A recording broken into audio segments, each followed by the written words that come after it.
So basically for this video, I'm gonna be dyeing this sweatshirt. It's my favorite sweatshirt, but she's a little ruined and it's my fault, I ruined it. And I want to make it a little bit more presentable, right? So here's the backstory. So the sweatshirt used to be my mom's. My aunt worked at this, I guess, printing company would be what you would call it. And they would print designs on clothing, right? So we have this one, and why is explaining this so confusing to my brain? Like, I fully know what it is.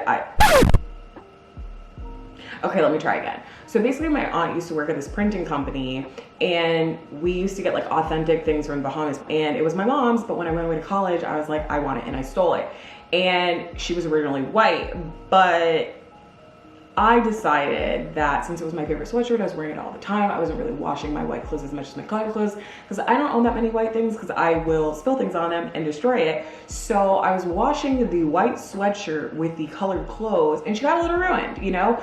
But over time, progressively got ruined. Like, she started off white, then she turned like a cream color. Now she's like a little hints of blue, because I think from jeans it turned it blue, and she has like these blue patchy parts on it. I don't know why I keep calling it she. It's just my brain is computing it that way. I'm so sorry. I know that people hate when people gender things that don't have a gender. I don't know why I'm doing that. I can't stop. Anyways, so I want to make it more presentable because I still wear it. It's my favorite. I love it, right? But I only wear it in my house and like outside when I take my dog out. So I went and I got Rit dye because that's what everybody was using in lockdown when they were tie-dyeing everything. They bought Rit dye. And I saw on TikTok this guy did it with just straight up dyeing his clothes. So I was like, oh, possible, I'm gonna do that. I don't want to tie-dye it because I don't think it'll look good. Like, I don't, honestly. So I tie-dyed things before, but like in Girl Scouts and as an adolescent, you know? The last time I tie-dyed something was an art club in high school, and last year was my 10-year high school reunion. So she was a while ago. It was a hot minute. So I don't really remember how to dye anything, but my sister did let me know that I needed a bucket. So I bought a bucket and I bought the dye, and I'm pretty sure that's all I really need, but I didn't read the directions, so I'm not actually positive about that.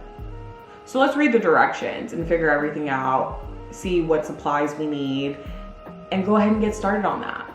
I'm gonna show you the sweatshirt now so you can get a glimpse of what we're working with. But this is what it looks like.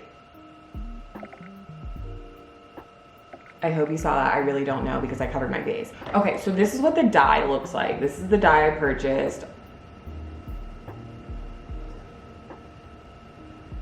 You know, autocorrect is just like, autocorrect? I mean, autocorrect doesn't like me either. But autofocus, bitch, you have one job. Figure it out. Figure it out. Whatever.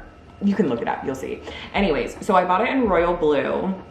And where the hell are the directions? Okay, so I'm blind, right? I typically wear glasses majority of the time because I'm blind.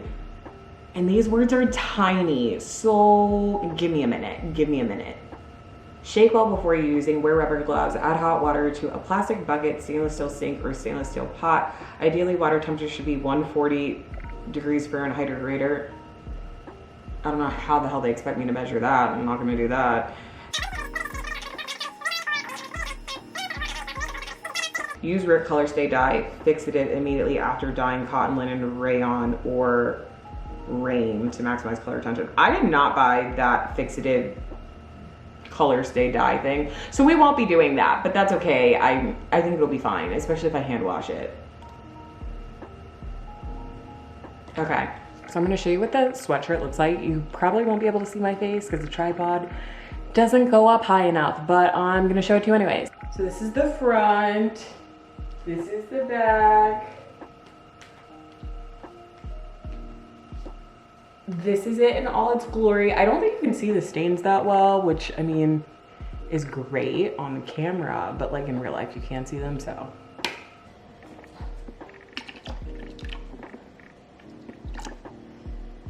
That feels like a lot. We're gonna go with that. And then to stir it, I'm gonna use this comb. I know that's like not cute or whatever, but I don't really have anything else to stir it with.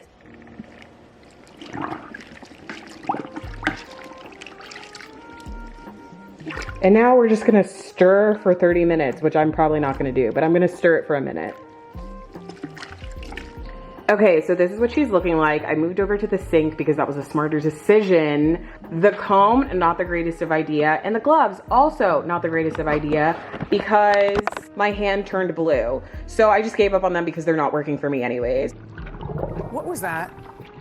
So I'm gonna continue and let this simmer a little bit longer, but just wanted to update you on that. So some time has passed and I think it's done doing its dye. I really don't know how long you're supposed to let it sit in there for. It does say to stir for 30 minutes, but I don't think it means to let it sit in the water for 30 minutes.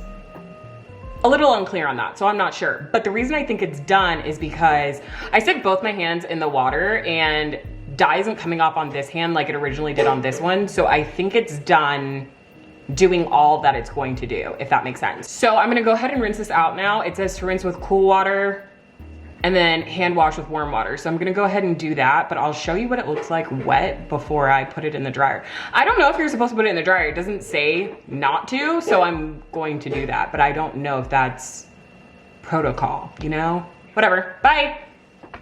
Okay, so I just got done hand washing the crew neck and this is what it's currently looking like.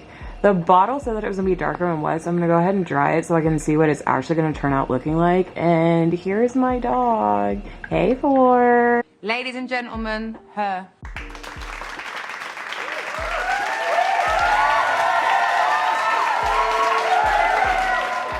Okay, hey friends. I am back, I'm in the crew neck and just wanted to give you some final remarks on the whole process. So basically this is how it turned out. It is not royal blue by any means, but it is a shade of blue and that is something. If you really want it to be royal blue, I'm sure you could just add more dye or leave it in the dye longer than I did. I think I left it in for like 20 to 30 minutes. Not really sure, but yeah, both of those seem like it can get you to royal blue if you really wanted royal blue. So something that I wanted to note was that the dye did not affect the words whatsoever. In the TikTok that I saw, it did. So I was kind of expecting that to happen, but that seems very situational. I guess it depends on the fabric. Maybe, not really sure. But something specific to me is that the dye did cling to the seam bits more than the rest of the sweatshirt, which you probably won't have that issue if you're not a hot ass mess like I am, but an issue that I had. So here's an example of that. It does cling to it. It does look a little homemade, which it is, so that is cool. But that's basically it. Thank you for coming on this journey with me. I hope you got something out of it. Not really sure what, but I hope you got something, you know? And that's about it. Do you want to see my dog? Should I show you my dog? Let me show you my dog. Please hold. Here for it. Look, say hi. Oh, you're too short. Look at the camera. You're perfect. Love you. Bye.